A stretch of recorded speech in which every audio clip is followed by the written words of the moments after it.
Welcome to This Explainer. If you or someone you care about is navigating cocaine recovery, you're probably painfully aware that just saying, I'll try harder tomorrow, rarely actually works. Addiction literally thrives on chaos, but recovery? Well, recovery is won through strategic structure. So today, we're breaking down a comprehensive 30-day outpatient framework that takes the heavy lifting off of raw willpower and places it onto a proven clinical system. To do that, we've got a pretty tight roadmap. We're going to cover the core recovery system, protocols for handling cravings and slips, a day-by-day, 30-day roadmap, how to build your treatment team, and finally, how to actually vet and find the right providers. All right, let's dive right into section 1, the core recovery system. So, the absolute bedrock of this entire framework is a concept called contingency management, or CM. In a clinical setting, this basically means a specific target behavior, like staying away from cocaine, is objectively verified, usually through a test. And here's the kicker. That verification immediately unlocks a meaningful reward. By making abstinence instantly rewarding, we're essentially bridging the gap while your brain's natural reward system has time to heal. Okay, so how do we turn that clinical concept into a daily, real-world habit? We use the $100 Recovery Fund. It's this brilliantly gamified system. Basically, every single cocaine-free day systematically redirects $100 into a separate, secure fund. The rule here is totally fixed. You don't even need to know what you're buying yet. A use day simply earns $0, but, and this is crucial, the money you've already banked, it is never taken away. The system just picks right back up on your next clean day. Now, to make those clean days happen, we have to look at the CBT functional analysis loop. It's a chain reaction we absolutely have to break. It always starts with a trigger, right, which leads to a thought, which sparks a craving, which meets an opportunity, leading to a decision, and ultimately use. By working with a therapist, your goal is to map out this exact chain in your own life. You want to spot those early interruption points, like managing the trigger or totally blocking access, so you can snap the loop before a decision is ever even on the table. And that brings us to the community reinforcement approach. This approach asks a really deep, non-judgmental question. What was cocaine actually doing for you that you now need to get somewhere else? Was it excitement, a sense of belonging, maybe an escape from crushing stress?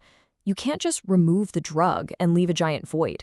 You have to actively build rewarding, natural alternatives in your hobbies, your work, your relationships, so that your ordinary life genuinely competes with the drug. Moving on to Section 2, Protocols for Cravings and Slips.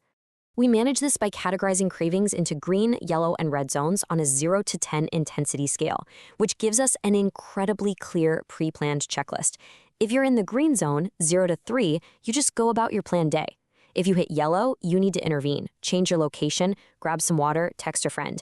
But if you hit a red zone craving, a 7 to a 10, logic is totally out the window. You have to immediately leave the situation, block access, call your coach, and delay any decisions. You don't think, you just execute the checklist.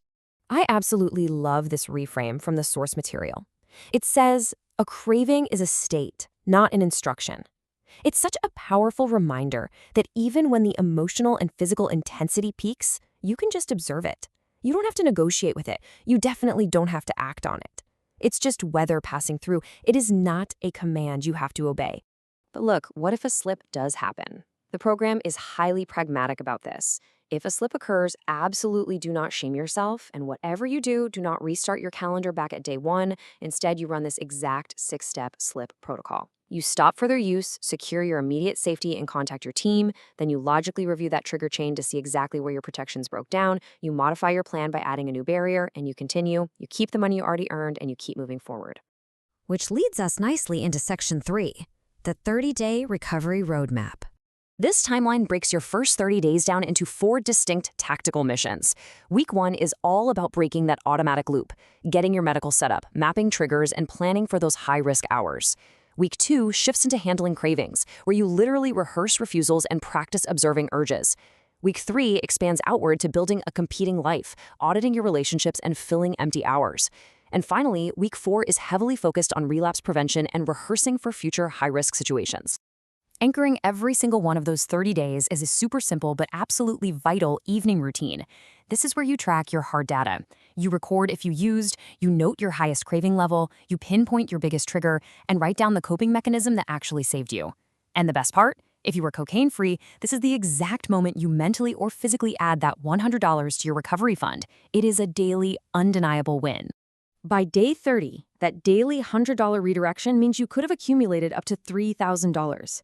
This isn't just some arbitrary number. This is tangible, undeniable proof of your behavioral change. This fund is specifically meant to be used to meaningfully celebrate your success. Take a trip, buy new gear for a hobby, pay down some debt, do something big while you and your team transition into your next 60-day plan. Speaking of the team, let's jump to Section 4, building your treatment team. To avoid doubling up on roles and wasting your resources, the source outlines an ideal, streamlined team. First, an addiction medical clinician to manage your physical safety, withdrawal, and any meds. Second, a CBT therapist who tackles the deep, cognitive heavy lifting, like functional analysis.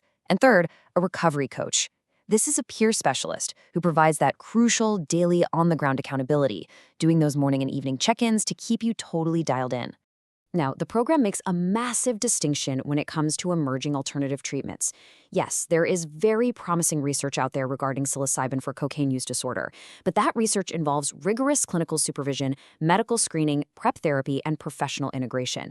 That is absolutely not the same thing as DIY mushroom microdosing, which the source strictly emphasizes has zero place in this schedule.